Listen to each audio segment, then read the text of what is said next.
العجل العجل یا مولا یا صاحب الزمان. بڑا ایک مسئلہ ہے، بلکہ المیہ ہے. افسوس کا مقام ہے کہ وہ قرآن جسے اللہ نے زندوں کی ہدایت کے لیے بھیجا تھا، ہم اتنے دور ہو گئے ہیں کہ اسے مردوں کے لیے رکھ چھوڑا ہے. قرآن زندوں کے لیے ہے، تمام صورتیں زندوں کے لیے. سورہ یاسین کے جتنے بھی فضائل ہیں، جتنا بھی اس کے اندر پروردگار نے ہمارے لیے جو بھی مقامات رکھے ہیں، وہ زندہ لوگوں کے لیے رکھے ہیں. بے شک ہم قرآن کو بے عنوان ذکر نہ پڑھیں. ایک المیہ ہمارا یہ بھی ہے کہ ایک آدمی کہتا ہے جی آج میں نے 3 صفحے قرآن کی تلاوت کی ہے، آج میں نے 10 صفحے کی ہے، آج میں نے پورا جو ہے وہ پارہ پڑھ لیا ہے.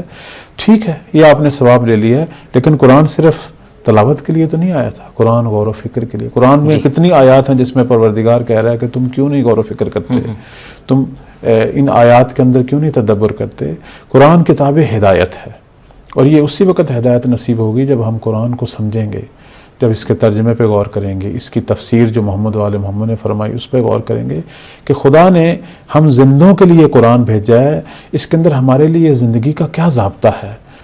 اب یہ ایک المیہ ہے کہ ہم نے اس کو بند کر کے تاکچے میں رکھا ہوا ہے، یا اگر پڑھتے ہیں تو 2-3 صفحے پڑھ لیتے ہیں بے عنوان ذکر. یہ نہیں دیکھتے کہ اس کے اندر پروردگار نے ہمیں کیا فرمایا ہے، کیا ہدایت کے پیغامات ہیں. اور اگر کبھی پڑھا جاتا ہے زور و شور سے تو وہ مردوں کے لیے پڑھا جاتا ہے، حالانکہ وہ ان چیزوں سے بے نیاز ہو گیا ہے.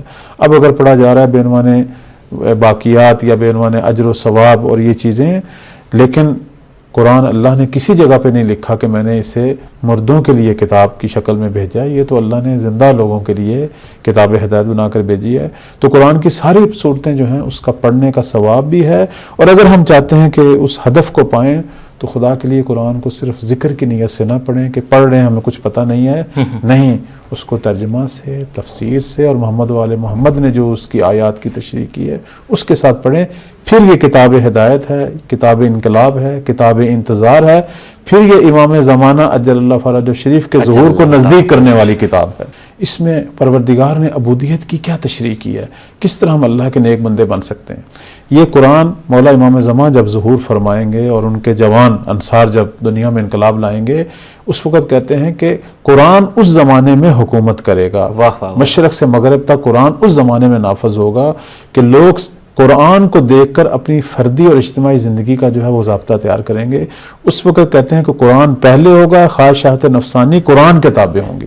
اس لیے کہتے ہیں کہ مولا امام زمان اجل اللہ فرجہ شریف کی حکومت کا ایک نام دولت القرآن ہے. سبحان اللہ. لوگ یہ کہیں گے کہ مہدی حکومت نہیں کر رہے بلکہ قرآن حکومت کر رہا ہے.